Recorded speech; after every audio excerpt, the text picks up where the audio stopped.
بسم اللہ الرحمن الرحیم۔ معزز ناظرین کرام، میں آج ایک انتہائی اہم ٹاپک پہ بات کروں گا کہ جب سٹوڈنٹ ایف ایس سی کر لیتے ہیں تو وہ کنفیوز ہو جاتے ہیں کہ انہیں آگے کیا کرنا چاہیے، کیا پڑھنا چاہیے۔ مجھے خود بھی اس مسئلے کا سامنا ہوا ہے، لیکن سمجھانے یا بتانے والا کوئی نہیں تھا۔ لیکن میں چاہتا ہوں کہ میرے بعد اس مسئلے کا شکار کوئی نہ بنے اور میرے باتوں سے ان کو اپنی مستقبل سیٹ کرنے کا راستہ مل جائے۔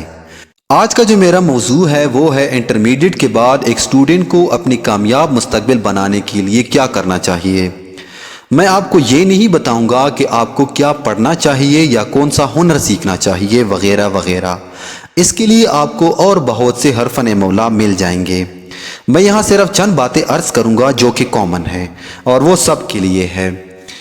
وہ یہ ہے کہ اس طالب علم کو آگے پڑھنا چاہیے جو شوق سے پڑھے یا جس نے تعلیم کے بعد کوئی مقصد رکھا ہو اور اس مقصد کے لیے مطلوبہ تعلیم ضروری ہو۔ اگر ایسا نہیں ہے تو میری رائے ہے اور میں اس بات پہ بہت زور بھی دیتا ہوں کہ اس کو آگے نہیں پڑھنا چاہیے، ورنہ جو اس ملک کے حالات اور تعلیم کے حالات ہے سوائے 4 سال ضائع کرنے کے اور کچھ نہیں ہوگا۔ آخر میں کہیں کلرک یا پرائیویٹ فارم میں مزدوری کے سوا کچھ نہیں ملے گا، اور اگر تھوڑا سا زیادہ سمجھدار بندہ ہوا تو یہاں سے بھاگ کر باہر کسی ملک میں مزدوری کرنے کی کوشش کرے گا۔ اس سے بہت بہتر ہے کہ کچھ کام کیا جائے، ہنر سیکھا جائے اور عملی زندگی کی طرف قدم بڑھایا جائے۔ میں اپنے دوست و احباب کو اکثر اس بات کی ترغیب دیتا ہوں، دوسرے الفاظ میں یوں کہیے کہ میں انہیں حقیقت دکھانے کی کوشش کرتا رہتا ہوں۔ اب اگر آپ نے فیصلہ کر لیا ہے کہ میں نے پڑھنا ہے یا آپ اپنے بچے کو پڑھانا ہی چاہتے ہیں تو برائے مہربانی پہلے اس کی دلچسپی معلوم کرے۔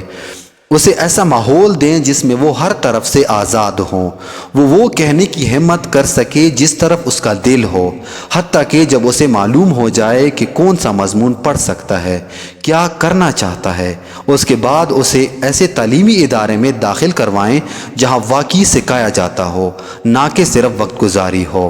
اور اگر آپ نے فیصلہ کیا ہے کہ میں نے نہیں پڑھنا یا آپ کا بچہ اس قابل نہیں ہے کہ اس کو آگے داخلہ دلوایا جائے، تو بغیر وقت ضائع کے اسے اس ماحول میں بھیجیں جہاں لوگوں سے ملنا جلنا ہو، جہاں بیچنے اور خریدنے کے معاملات ہوں، اور ساتھ ساتھ کوئی ہنر سیکھے۔ اگر کچھ سیکھتے سکھاتے ایسا معلوم ہو کہ یہ مجھ سے نہیں ہو رہا تو اسے چھوڑ کر آگے بڑھیں، کسی اور کام میں جائیں، حتیٰ کہ آپ اپنے شوق تک پہنچ جائیں گے۔ کام وہی اچھا ہے جس میں بندہ اکتاتا نہیں اور نتیجتاً اس میں آگے ترقی کرتا ہے۔ خیال رہیں کہ جب آپ فیصلہ کریں کہ آپ نے آگے داخلہ نہیں لینا تو برائے مہربانی کسی بھی مزدوری قسم کے کام کی طرف نہیں جانا، بلکہ سیکھنے کی طرف جانا چاہیے جہاں کچھ سیکھنے کو ملے۔ اگر آپ کسی فیکٹری میں مزدوری کی طرف جائیں گے تو آپ میں اور دوسری طرف کسی تعلیمی ادارے میں اپنے 4 سال تباہ کرنے والے بچے میں کوئی فرق نہیں ہوگا۔ لہٰذا ایک بچہ جو یہ فیصلہ کرتا ہے کہ میں نے پڑھنا ہے کیونکہ وہ سمجھتا ہے کہ میں پڑھ سکتا ہوں، اور دوسرا یہ فیصلہ کرتا ہے کہ میں نے نہیں پڑھنا، وہ سمجھتا ہے کہ میں نہیں پڑھ سکتا، یہ میرا شوق نہیں ہے، تو دونوں کو زندگی کی یہ قیمتی سال سیکھنے میں لگانی چاہیے۔ پہلا تعلیمی ادارے میں سیکھے گا تو دوسرا کہیں کوئی ہنر سیکھے گا، کسی منڈی میں باؤ تاؤ سیکھے گا، لینے دینے کے معاملات سیکھے گا وغیرہ وغیرہ۔ اور دوسری بات یہ کہ کبھی خود کو مجبور نہ کریں، اور سرپرستوں سے میری گزارش ہے کہ اپنے ارد گرد کے رواجوں کے تحت اپنے بچوں کو مجبور نہ کریں کہ وہ سائنس پڑھے یا آرٹس، وہ فلاں کام کرے یا فلاں کام کرے۔ یہ چیزیں بچے کی نفسیات پر بہت اثر ڈالتی ہے اور بچہ تقریباً نفسیاتی مریض بن کر رہ جاتا ہے، جس میں اس کی اپنے فیصلے لینے کی صلاحیت نہ ہونے کے برابر رہ جاتی ہے۔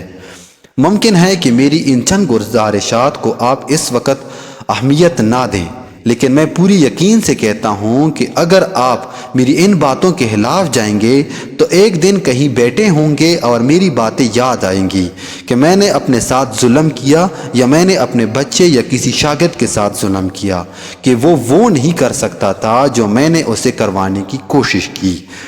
میں اس وقت بہت مایوس اور اداس ہوتا ہوں جب کسی نوجوان کو خواہ مخواہ اپنا وقت ضائع کرتے ہوئے دیکھتا ہوں، پھر چاہے وہ تعلیمی ادارے میں ضائع کر رہا ہو یا کہیں مزدوری کر کے۔